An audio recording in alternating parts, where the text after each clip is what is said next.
करना चाहते हैं। मोदी जी की जो तानाशाहीपूर्ण रवैया था, उसके खिलाफ लोगों ने एकजुटता से एक मत होकर राहुल जी की उस भावना का सम्मान किया है जो उन्होंने आम आदमी की बात की, गरीब आदमी की बात की, मिडिल क्लास की बात की, महिलाओं की बातें की, किसानों की बात। तानाशाही की ओर नहीं जाना चाहते। मोदी जी को हराया है और देश के लोकतंत्र को जिताया है।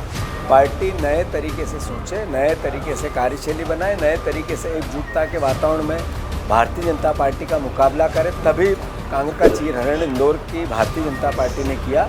उसके खिलाफ लोगों ने कहा कि एक पहलवान अकेला कुश्ती मैदान में लड़ेगा तब भी विरोध जायज़ है, और वो विरोध था। हमारे साथ मध्य प्रदेश कांग्रेस के प्रदेश अध्यक्ष जीतू पटवारी जी मौजूद हैं। सर, आपका बहुत बहुत स्वागत जी, है। धन्यवाद जी। सर, लोकसभा चुनाव के लगभग परिणाम आ चुके हैं। इंडिया गठबंधन ने जो टारगेट रखा था तो कहीं ना कहीं पूरा होता हुआ नजर आ रहा है। एक अच्छी बढ़त बनाई है इंडिया गठबंधन ने। तो क्या लगा था इस बार जो चुनाव लड़ा गया है, तो किन मुद्दों को लेकर जनता के बीच गए थे, तो वो जनता ने इस बार विश्वास जताया उन मुद्दों पर? ये चुनाव देश की जनता ने मैंडेट दिया है कि हम लोकतंत्र बचाना चाहते हैं, संविधान बचाना चाहते हैं।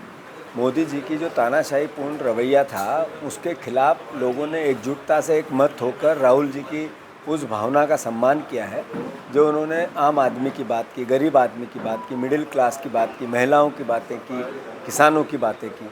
उन्होंने ये कहा देश के सामने कि जो मुद्दे आम व्यक्ति के जीवन से जुड़े हुए हैं उन पर चुनाव होना चाहिए, और उसी पर अपनी बात कहते रहे। देश ने उनकी भावना को समझा और आत्मसात किया। कांग्रेस और इंडिया गठबंधन को भारी समर्थन दिया। जो एक वातावरण बनाया गया आपकी बार 400 पार, ये जनता के मस्तिष्क को हाईजैक करने की, मनोवैज्ञानिक एक तरह से मैनिपुलेशन करने की कोशिश की गई, और उसी की थोड़ी बढ़त भारतीय जनता पार्टी को है। मैं मानता हूँ अंतिम परिणाम आएंगे, तब तक इंडिया गठबंधन की और स्थिति सुधरेगी, पर देश में आम जनता को ये मैंडेट मैसेज देता है कि हम संविधान के साथ रहना चाहते हैं, तानाशाही की ओर नहीं जाना चाहते। मोदी जी को हराया है और देश के लोकतंत्र को जिताया है। मध्य प्रदेश की बात करें तो मध्य प्रदेश में कांग्रेस का जो परिणाम आया है सामने, तो क्या लग रहा है कि कहाँ कमी रह गई सर? इसके लिए आत्मचिंतन और मनन की बहुत अति आवश्यकता है। स्वाभाविक है, हम विधानसभा चुनाव हारे थे। विधानसभा चुनाव और लोकसभा चुनाव के बीच में पार्टी का जिस तरीके का नैरेटिव बनना चाहिए था, उसमें कमी रही, और उसी कमी का परिणाम में असर भी आया। तो आने वाले समय में छोटे से छोटा कार्यकर्ता और बड़े से बड़ा नेता एकजुटता से इस बात को महसूस करता है। पार्टी नए तरीके से सोचे, नए तरीके से कार्यशैली बनाए, नए तरीके से एकजुटता के वातावरण में भारतीय जनता पार्टी का मुकाबला करे, तभी कांग्रेस का वैभव लौट सकता है।